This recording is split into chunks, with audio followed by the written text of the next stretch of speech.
Hi everyone, I'm going to do a build review of the Staghound from Bronco now that I've finished it. So we'll get this out of the way and we'll readjust.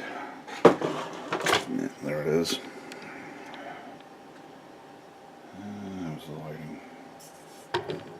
Could be better. Let's try here. There we go, it's better. So that's it done except for painting, weathering, etc. And I'm going to leave it there for now. I've got more kits to do. I'm going to want to paint them all at the same time. I am going to prime it after I've done this, but I wanted to do it naked like this to show you some of the issues. Not least of which is plenty of the small parts. It's brittle plastic, so some of the thinner parts broke. That one broke and then the carpet monster ate it. That one broke, but I managed to save it. There's a couple like that.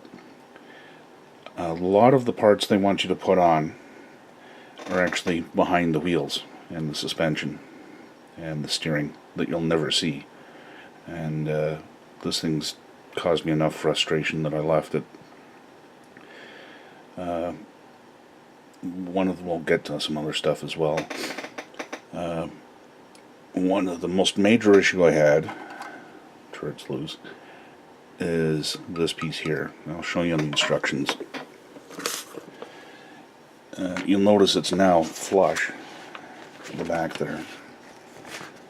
Where did it go?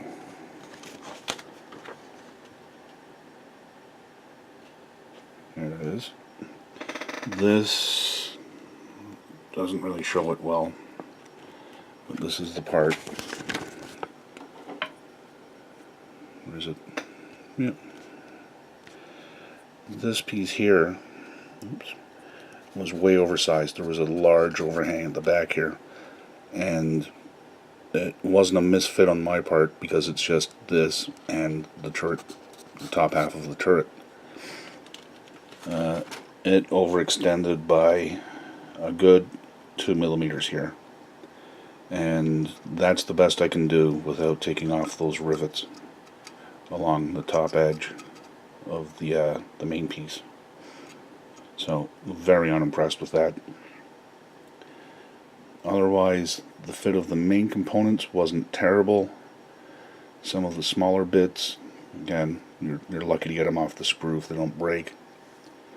And the instructions are cluttered and unclear. And a lot of the stuff bounces. A lot of stuff in here, if you look here, this is, well, it's page 10, it doesn't give you a step number. You see these rails in front of the driver and radio operators compartments. These don't actually go on until page 13. Is it page 13? Yep. One of the very last steps down there. And they're photo etch, and they don't look it in the picture, but whatever. And speaking of photo etch, let's skip back to the light protectors. There we go. They tell you use, part A to form the photo etch, which is all very well, except it's just part A. And you will have to go through and check every sprue to find out that it's actually on the D sprue, which will take you a little bit of while. One of the other frustrations is these pictures aren't very clear, or they're diagrams. If you look here, it doesn't really show you which is front and which is back, and it's only when you go to put on A19 do you realize that is actually supposed to be hinged on the back of this plate. So there is a specific way to put it on, and I noticed that just as I was putting on the third one, and I had to rush back and de-glue and rip off the other ones, or rip out the clear plastic for the periscopes. Another major issue I had with this kit is the sprues, or the sprue attachments, I should say.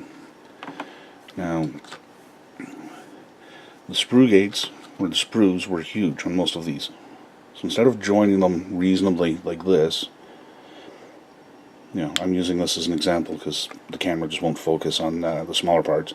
Instead of joining like this, most of them seeped over, well over, onto the backside, something like that.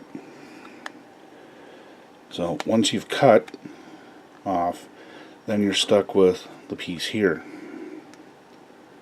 This bit, I'm going to cut through this, I'll take a hand off.